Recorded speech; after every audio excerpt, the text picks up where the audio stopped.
জানো তো আমি ছোটবেলা থেকে আমার মা বাবার ওপরে এত অন্যায় হতে দেখেছি, সেগুলো দেখার পরে আমি না পুরো আলাদা একটা মানুষ তৈরি হয়েছি ছোট থেকে আস্তে আস্তে। তো এখন যদি আমাকে কেউ যদি এসে বলে যে তুই এরকম করে কেন কথা বলিস বা এরকম স্ট্রিক্ট কেন, তার কারণ আমি ছোট থেকে অনেক কিছু সহ্য করে বড় হয়েছি। কিন্তু আমার জন্য যদি কেউ 1% করে, আমি তার জন্য 100% দিয়ে দিতে রাজি আছি। তো আজকে আমার বন্ধু আসবে, বন্ধুর জন্য আমি সকাল সকাল রান্না বান্না করে বেরিয়ে পড়েছিলাম দুজন মিলে একটু ঘুরতে। আর এটা ছিল 31 ডিসেম্বর, তো ভাবলাম বই কিনে আমি বছরটা শেষ করি। 3টে বই আমি কিনে নিয়েছিলাম। আর জানো তো এখন আমার জীবনে হাতে গোনা কয়েকজন বন্ধুই আছে, মানে ওরাই আমার বন্ধু ছিল প্রথম থেকেই। তো যারা আমার জীবনে খুব বেশি ইম্পর্টেন্ট, আমি তাদেরকে কোনোদিনও হারাতে চাই না, কারণ এরা আমার জন্য যা করেছে বা আমি এদের সাথে যতটা কমফোর্টেবল, আমি মনে হয় না যে আর পৃথিবীতে কারোর সাথে হতে পারবো।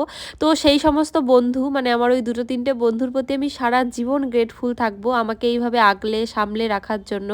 আর আমি যাকে বিয়ে করেছি সেও কিন্তু আমার বন্ধুই ছিল। নতুন বছরে নিজেকে আরো বেশি ইমপ্রুভ করার চেষ্টা করব, রাগ ইমোশনগুলো কন্ট্রোল করার চেষ্টা করব, কোনো ফালতু ঝামেলায় নিজেকে জড়াবো না।